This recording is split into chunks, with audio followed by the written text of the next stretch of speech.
जी मला तुम्हाला हा प्रश्न आहे, कारण का मी बऱ्याच वेळेला तुमच्या कुटुंबियांकडून लंडनच्या आणि ठाकरे कुटुंबियांच्या खूप स्टोऱ्या ऐकल्यात. मला माझ्या आठवणीनुसार कदाचित आपलं कुटुंब आणि ठाकरे कुटुंब एकत्र लंडनवारी देखील करायचं. काय नेमकं लंडनचं रहस्य आहे? तुमचं हे वाक्य दुरुस्त करतो. आम्ही एकत्र कधीच कुठे प्रवास केलेला नाही. योगायोगाने जर समजा आम्ही एअरपोर्टला भेटलो तर तो एकत्रित प्रवास होत नाही. ते एकाच फ्लाईटमध्ये असतील किंवा आमचं काहीतरी ठरलं असेल तर आम्हीच एकाच फ्लाईटमध्ये होतो. पण तिथे असं काय एकत्र फिरणं, एकत्र प्लॅन करून एकत्र मित्रपरिवार जसं जातो तसं काही नाही. आणि तिकडे जे कोण त्यांच्याबरोबर असायचे, आता उद्धवजी कदाचित वॉलेट पण ठेवत नाही. मला जे काही इतक्या वर्षामध्ये लहानपणापासून मी त्यांना बघतोय, उद्धवसाहेब कदाचित वॉलेट ठेवत नाही. तर नेहमी एक गुजराती मारवाडीसोबत असायचा. जे काय खरेदी करायची त्याचं क्रेडिट कार्ड स्वाईप व्हायचं. हे तुम्ही डोळ्यांनी डोळ्यांनी बघितलेलं आहे. आता एक शहर, लंडन शहरामध्ये फिरणारे, शॉपिंग करणारे गल्ल्या 4. तर त्याच्यामध्ये अच्छा तो बिल्डर काय असा काय पाकिस्तानी नव्हता ना, तो इकडचाच होता, तो ओळखीचाच होता. तो सांगायचा ना, बहुत खर्चा हो गया. मला आयो क्यों तुम, बोला अभी क्या करेगा, आना पडता है. पण तुमच्यात ह्या सगळ्या गोष्टींमध्ये बऱ्याच वेळेला नारायण राणे साहेबांनी देखील उल्लेख केला आहे की मला तोंड उघडायला लावू नका, मी तुमच्या सगळ्या गोष्टी बाहेर काढीन.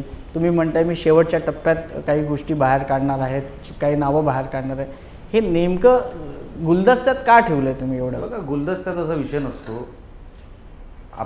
आपल्या मर्यादा आपण ठेवायच्या असतात. राजकारणामध्ये सगळंच काय रसातळाला जाऊ नये, सगळंच काय बिलो द बेल्ट होऊ नये.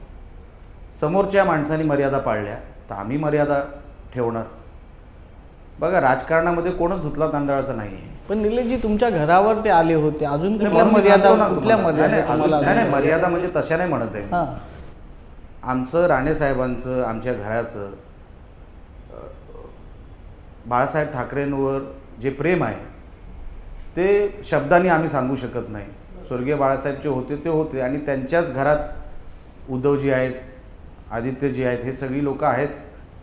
अशा अनेक गोष्टी आहेत. आता त्या आपण कधी कधी विचार करतो की आपण किती सांगायचे आहेत, काय सांगायचं आहे.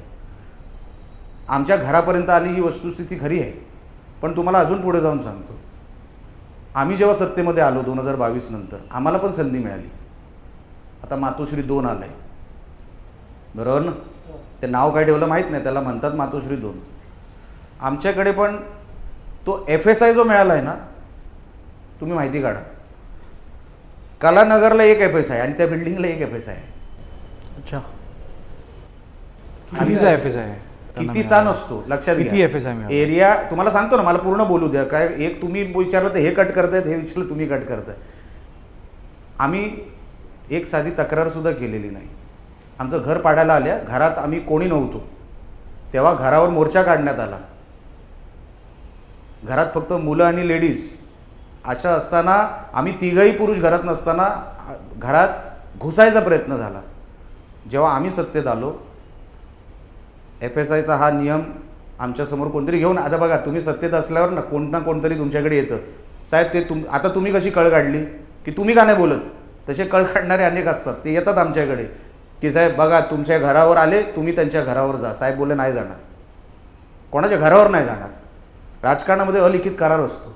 तू माझ्या कुटुंबावर जायचं नाही, तू माझ्या घरावर जायचं नाही, मी तुझ्या घरावर आणि कुटुंबावर येणार नाही. आम्ही ते पाळतो साहेब, आम्ही पाळतो. आम्ही कधी घरावर गेलेलो नाही. हा FSIचा जो फ्लॉ तुम्हाला सांगितला, हा इतका मोठा फ्लॉ आहे. तुम्ही कुठेही माहिती काढा जर माझी चूक असेल तर, पण मी तक्रार करणार नाही. मी सांगणार नाही की कोणी जाऊन तक्रार करावी. ठीक आहे, कुठल्या तरी नियमामध्ये त्यांनी बसवलं असेल, नवीन काहीतरी DP तयार झाला असेल, नवीन DPनुसार ह्यांना काहीतरी सवलत दिली असेल, काही होऊ शकतं ना. पण आम्ही कधी एवढं, तेव्हा तर काही त्यांना माहीत नव्हतं FSI लॉ कसा असतो, TDR कुठून कुठे आणायचा असतो, स्लमचा TDR काय, जनरल TDR काय, रिझर्वेशनचा TDR काय, काही नव्हतं. तरी आमच्या साहेबांनी ठरवलं, निलेश नाही, काही जरी झालं आपण कोणाच्या घरावर जायचं नाही. त्यांनी केलं ना, आपण नाही करायचं. त्यांच्या मुलाबाळांवर जायचं नाही. आज आदित्यजींवर का बोलावं लागतं? कारण का आज ते राजकारणात आहेत. ते जसे वागतात, आज ते आमच्या शिंदेसाहेबांवर नको नको ते बोलतात. आम्ही पातळी सोडायला गेलो, आम्ही सोडू शकतो ना, पण कधीतरी त्यांना ती जाणीव व्हावी. आता पहिल्यासारखे ठाकरे राहिलेले नाहीत. तुम्ही ठाकरे म्हणजे कोण नवाब किंवा कोण राजेशाहीवाले नाही. तुम्ही जमिनीवर येऊन काम करा, तुम्ही जमिनीवर राहून लोकांची सेवा करा, आपण स्वागत करू. काय भाषा हो, काय त्या अमित साटमना एक माजी मुख्यमंत्री ही भाषा वापरतो एका पक्षाच्या अध्यक्षावर. मग आम्ही का टाळ्या वाजवायच्या? पण जसा तुमचा मूळ प्रश्न होता ना, तुम्ही का मर्यादा पाळता? आम्ही मर्यादा पाळतो कारण का संस्कार तसे झालेले आहेत. कोणाच्याही घरावर नाही, किती जरी मोठा दुश्मन आला. वैभवजी तुम्हाला सांगतो, आमच्या घरावर आम्हाला ठार मारण्यापर्यंत प्रयत्न झाला, पण कधी आम्ही कोणाला मी समोरच्याला ठार मारील असं माझ्या मनात पण कधी आलेलं नाही. मी तुम्हाला नावं सकट सांगेन की कशा सुपाऱ्या दिल्या गेल्या होत्या, पण आता काय करू मी? मला नाही ना करायचं त्यांच्याबरोबर तसं. मी कोणाच्या मुलाबाळावरून जाणार नाही, मी कोणाच्या घरावर जाणार नाही. हे आमच्यावर संस्कार आहेत, मी पालन करणार त्याचं. एबीपी माझा, उघडा डोळे बघा नीट.